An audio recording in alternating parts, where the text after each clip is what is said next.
மாண்புக்கு பேரவைத் தலைவர் அவர்களே, திருத்திய விடையை சொல்வதற்கு அனுமதிக்குமாறு கேட்டுக்கொள்கிறேன். நகர்ப்புற உள்ளாட்சிகளுக்கு அருகில் உள்ள ஊராட்சிகளை நகர்ப்புற உள்ளாட்சிகளுடன் இணைப்பது குறித்து அமைக்கப்பட்ட மாநில அளவிலான குழுவின் பரிந்துரையின் அடிப்படையில் பேரூராட்சிகளின் அருகில் உள்ள ஊராட்சிகளை இணைத்து நகராட்சிகளாக தரம் உயர்த்துவது குறித்த நடவடிக்கை அரசின் பரிசீலனையில் இருந்து வருகிறது. மேற்படி கும்மிடிப்பூண்டி தொகுதி ஊத்துக்கோட்டை பேரூராட்சியை நகராட்சியாக தரம் உயர்த்துவது குறித்த கோரிக்கையும் அக்குழு முன் பரிசீலனையில் வைக்கப்பட்டுள்ளது என்பதை தெரிவித்துக் கொள்கிறேன். மாண்புமிகு உறுப்பினர் கோவிந்தராஜன். மாண்புமிகு பேரவைத் தலைவர் அவர்களே, பெருகி வரும் மக்கள் தொகை கணக்கில் எடுத்து வரக்கூடிய காலங்களில் கும்மிடிப்பூண்டி பேரூராட்சியையும் ஊத்துக்கோட்டை பேரூராட்சியையும் தரம் உயர்த்தி நகராட்சியாக மாற்றி தர வேண்டும் என்று தங்கள் வாயிலாக அமைச்சரை கேட்டுக்கொண்டு, பெருகி வரும் மக்கள் தொகை காரணமாக குடிநீர் பிரச்சனை அதிகமாக வரும் நிலையில் இருக்கின்றது. அதனை கணக்கில் கொண்டு அருகில் உள்ள கண்ணன்கோட்டை தேர்வாய் கண்டிகை ஏரியில் இருந்து கூட்டு குடிநீர் திட்டத்தின் வாயிலாக கும்மிடிப்பூண்டி ஊத்துக்கோட்டை பேரூராட்சிகளுக்கு குடிநீர் வசதியை செய்து தரப்படுமா என்று தங்கள் வாயிலாக கேட்டு அமர்கிறேன். மாண்புமிகு அமைச்சர் அவர்கள். மாண்புமிகு பேரவைத் தலைவர் அவர்களே, நகராட்சியாக தரம் உயர்த்துவதிலே எங்களுக்கு எந்த விதமான ஆட்சேபனையும் இல்லை. அதற்கு தகுந்த வருவாய் இருக்குமானால் அந்த பணியை செய்யலாம். ரெண்டாவது, அருகில் இருக்கிற ஊராட்சியை பேரூராட்சியோடு இணைத்து அதை நகராட்சியாக தரம் உயர்த்துவது என்பது அந்த குழுவின் பரிசீலனை இருக்கிறது. பெரும்பகுதியான இடங்களில் 100 நாள் வேலை திட்டம் நகராட்சியாகவும் பேரூராட்சியாகவும் வந்துவிட்டால் 100 நாள் வேலை திட்டம் நின்றுவிடும் என்ற அடிப்படையில் மக்கள் அது எதிர்ப்பு தெரிவித்ததன் காரணமாக அதை கொஞ்சம் நிறுத்தி வைத்து பரிசீலித்து கொண்டு தான் இருக்கிறார்கள். ரொம்ப அவசியம் தேவையான இடங்களிலே செய்யலாம் என்று அதை பரிசீலனையில் இருக்கிறது. எனவே அந்த பேரூராட்சி எல்லைக்குள்ளாக நகராட்சியாக தரம் உயர்த்துவதில் எந்த விதமான ஆட்சேபனையும் இல்லை. மாண்பு உறுப்பினர்களோடு நேராக பேசி அதை பற்றி பரிசீலிக்கலாம். மேலும் மீஞ்சூர் பகுதியில் கும்மிடிப்பூண்டி பகுதியில் குடிநீர் திட்டம் என்பது ஏற்கனவே இருந்த கடல்நீரை குடிநீராகும் திட்டம். மீஞ்சூரில் கலைஞர் அவர்களால் தொடங்கி வைக்கப்பட்ட அந்த திட்டம் அதனுடைய பொருட்கள் எல்லாம் சேதமடைந்து விட்ட காரணத்தால் அதனுடைய ஒப்பந்தக்காரர் சரியாக நிறைவேற்றாமல் 100 எம்எல்டி தரக்கூடிய இடத்தில் 20 எம்எல்டி 30 எம்எல்டி கொடுத்து அவரும் நீதிமன்றம் சென்று நீதிமன்றத்தில் அவரை இப்போ தவிர்த்து விட்டு நேரடியாக அரசாங்கமே எடுத்து அந்த பணியை செய்து கொண்டிருக்கிறது.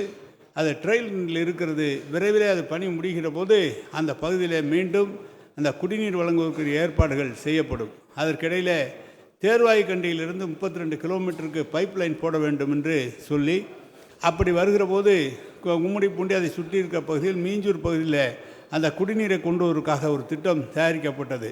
அது ரூரல் டெவலப்மெண்ட் நம்முடைய ஊரகத்துறையின் சார்பாக செய்கிறோம் என்று சொல்லி அவர்கள் எடுத்திருக்கிறார்கள். எனவே தான் நேரடியாக தேர்வாய் கண்டிலிருந்து தண்ணீர் கொண்டு வருகிற பணியை அனைத்துமே ஊரக பகுதியாக இருக்கிற காரணத்தால் அவர்கள் அந்த துறையிலே அதை செய்வதற்காக எத்தனித்திருக்கிறார்கள். இடையில் இப்போது புதிதாக பார்த்தீங்கன்னா இப்போ நமது ஏரியினுடைய கொள்ளளவு நம்முடைய கிட்டத்தட்ட 240 எம்எல்டி கொடுத்த தண்ணீரை இன்றைக்கு 540 எம்எல்டி எடுக்கிற அளவுக்கு உயர்த்தி நம்முடைய புதிய பைப்லைன்லாம் போட்டிருக்கிறார்கள். அப்படி போட்டிருக்கிற காரணத்தால் அருகில் இருக்கிற ஆவடி போன்ற நகரங்கள், நமது பூந்தமல்லி, அதே போல் அங்கே அருகில் இருக்கிற நகராட்சிகளோடு இணைத்து அந்த பைப்லைன்களை எல்லை வரை கொண்டு வருகிற திட்டம் இப்போது புதிதாக ஆரம்பிக்கப்பட்டிருக்கிறது. எனவே செம்பரம்பாக்கம் ஏரியிலிருந்து இப்போது கூடுதலாக 250 எம்எல்டி வருகிற காரணத்தால் அருகில் இருக்கிற நம்முடைய நகரங்களை நோக்கி அந்த தண்ணீரை திருப்பிவிட நம்முடைய முதலமைச்சர் உத்தரவு தந்திருக்கிறார். அதில் ஒரு பகுதியாக அருகிலே உங்களுக்கு அதை கொண்டு வந்து சேர்ப்பதற்குரிய விரிவான திட்ட அறிக்கையும் தயாரிக்கப்பட்டிருக்கிறது. எனவே மாண்பு உறுப்பினர்கள் சொன்னதை குடிநீரை பாதுகாக்கப்பட்ட குடிநீர் வழங்குவதற்கு அனைத்து நடவடிக்கைகள் எடுக்கப்பட்டிருக்கிறது என்பதை நான் தெரிவித்துக் கொள்கிறேன். மாண்புமிகு உறுப்பினர் கோவிந்தராஜ். அமைச்சர் அவர்களுக்கு நன்றியினை தெரிவித்துக் கொள்கிறேன். கும்மிடிப்பூண்டி ஊத்துக்கோட்டை பேரூராட்சியினுடைய மக்கள் தொகை கூடுதலாக வருவதனால் கழிவுநீர் சுத்திகரிப்பு நிலையம் கும்மிடிப்பூண்டி பேரூராட்சியில் அமைக்கப்பட வேண்டும். கழிவுநீர் சுத்திகரிப்பு நிலையம் அமைக்கப்படாதனால் பக்கத்தில் உள்ள ஏரிகள் குளங்களில் கழிவுநீர் ஊற்றப்படுவதால் பெரும் பாதிப்புக்கு உள்ளாகி இருக்கின்றது. ஆகவே கழிவுநீர் சுத்திகரிப்பு நிலையமும் அதேபோல் திடக்கழிவு மேலாண்மை நிலையமும் அமைத்து தருமாறு கேட்டுக்கொள்கிறேன். ஊத்துக்கோட்டை பேரூராட்சியானது 15 வார்டுகளை உள்ளடங்கிய வளர்ந்து வரும் பேரூராட்சி ஆகும். இங்கு 15,000 மக்களுக்கு மேல் வசிக்கின்றார்கள். ஆகவே இங்கே திடக்கழிவு மேலாண்மையினை அமைத்து தர வேண்டும் என்றும், ஊத்துக்கோட்டை பேரூராட்சிக்கு உட்பட்ட 13வது வார்டில் 1991-92 ஜவஹர் வேலைவாய்ப்பு திட்டத்தின் கீழ் 76 தொகுப்பு வீடுகள் கட்டப்பட்டு பயனாளிகளுக்கு வழங்கப்பட்டது. இந்த வீடுகள் 35 ஆண்டு காலம் கடந்த நிலையில் பழுதடைந்திருக்கிறது. அதை ஏதாவது ஒரு திட்டத்தின் கீழ் சீரமைத்து தர வேண்டும் என்று தங்கள் வாயிலாக அமைச்சரை கேட்டு அமர்கிறேன். நன்றி, வணக்கம். மாண்புமிகு அமைச்சர் அவர்கள். மாண்பு பேரவைத் தலைவர்களே, பொதுவாக பேரூராட்சிகளிலும் நகராட்சிகளிலும் கழிவு நீரை சுத்தப்படுத்தி மீண்டும் அதை நல்ல நீராக மாற்றி நிலத்தடி நீரை பெருக்குவதற்குரிய திட்டங்களை தொடர்ந்து செய்து கொண்டிருக்கிறோம். மழைநீர் வடிகாலாக கொண்டு வருகிறோம். அதே மாதிரி கழிவுநீர் வடிகால்களும் அமைத்து வரப்படுகிறது. எல்லா பேரூராட்சியிலும் திடக்கழிவு மேலாண்மை திட்டத்தை இப்போது நிறைவேற்றி கொண்டு வருகிறோம். ஒவ்வொரு இடத்திலும் அந்த கழிவுகளை காய வைத்து அதை உரமாக்கி மறுபடியும் விவசாயத்திற்கு கொண்டு வருகின்ற பணியையும் செய்து கொண்டிருக்கிறோம். ஊத்துக்கோட்டை பகுதியை நம்முடைய உறுப்பினர் அவர்கள் கேட்டிருக்கிறார்கள். எனவே பரிசீலித்து அதிகாரிகளோடு தொடர்ந்து அதுக்கு வலியுறுத்தி அந்த பகுதியில் திடக்கழிவு மேலாண்மை திட்டத்தை உண்டாக்குவதற்கு உரிய நடவடிக்கை எடுக்கப்படும் என்பதையும் தெரிவித்துக் கொள்கிறேன்.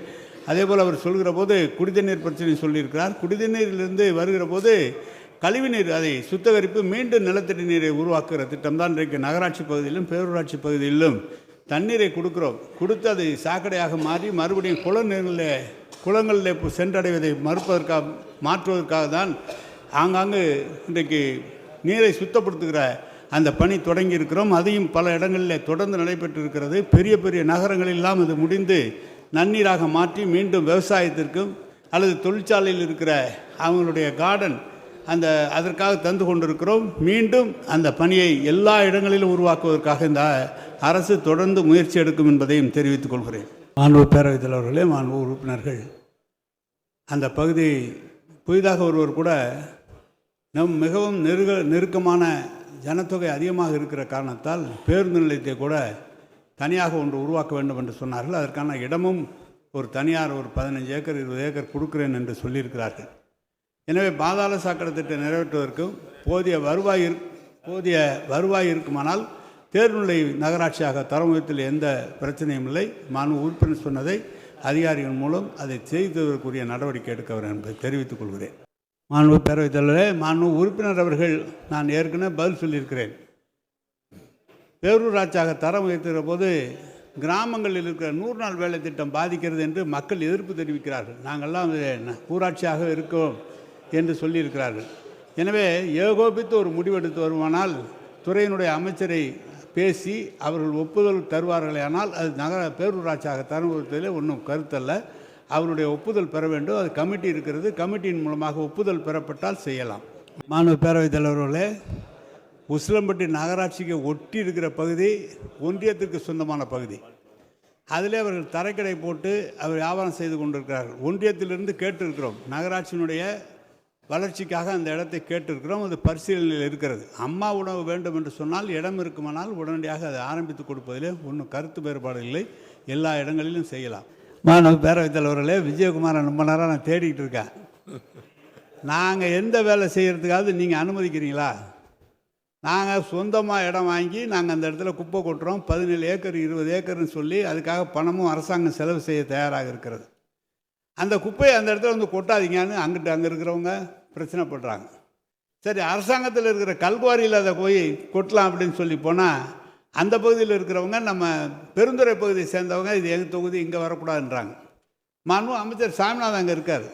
சாமிநாதன் அதுக்காக இடமெல்லாம் பார்த்து நான் அவர்கிட்ட சொன்னேன், பெரிய பிரச்சனையாக இருக்குது, ரொம்ப நேரம் நீங்கள் அரசாங்கம் எந்த செலவு வேணாலும் செய்ய தயாராக இருக்கிறோம், இடம் மட்டும் பார்த்து கொடுங்கள், நகரத்தை விட்டு 15 கிலோமீட்டர் தள்ளி கூட இடம் இருந்தால் கூட கொடுங்கள், நாங்கள் வாங்கி அந்த இடத்துல காம்பவுண்ட் போட்டு கட்டுவதோடு மட்டுமல்ல, கோவையிலே குப்பையிலிருந்து மின்சாரம் தயாரிக்கிற திட்டம் தயாரிக்கப்படுகிறது. அதை திருப்பூரிலிருந்தே தொடங்குவதற்கு நாங்கள் அரசாங்கம் தயாராக இருக்கிறது. ஆனால் நீங்கள் நீங்கள் இங்கே வந்து கேட்குறீங்க, ஏன் குப்பையை அள்ளுறேன்னு. நாங்கள் அள்ளுறோம், எங்கே கொட்டுறதுன்னு நீங்கள் இடம் சொல்லுங்கள். எங்கே போனாலும் கொட்ட விட மாட்டேங்கிறீங்க. எங்கே அவர் சாமிநாதன் அவர் பகுதிக்கு வரக்கூடாதுங்கிறாரு, பெருந்துறை அவர் பகுதிக்கு வரக்கூடாதுங்கிறாரு. நீ பதில் சொல்லு. எல்லாம் வந்து அவர் ஒன்று தான் கைத்திட்டார், சொல்லுப்பா. எனவே எனக்கு நகரத்தை தாண்டி ஒரு 15 கிலோமீட்டர் தள்ளி கூட நாங்கள் வைத்துக்கொள்ள தயாராக இருக்கிறோம். அதுவும் கொஞ்ச காலத்துக்கு தான். ஒரு 200 கோடி ரூபாய் அளவுக்கு செலவாகும் குப்பையிலிருந்து மின்சாரம் தயாரிக்கிற திட்டத்தை உருவாக்குவதற்கு. அது சென்னை, கோவை, மதுரை 3 இடங்களில் இப்போது நடைபெறுகிறது. அதை கூட முதல்ல திருப்பூரிலிருந்து ஆரம்பிக்க கூட அரசாங்கம் தயாராக இருக்கிறது. உறுப்பினர் ஒத்துழைக்க வேண்டும் என்று கேட்டுக்கொள்கிறேன்.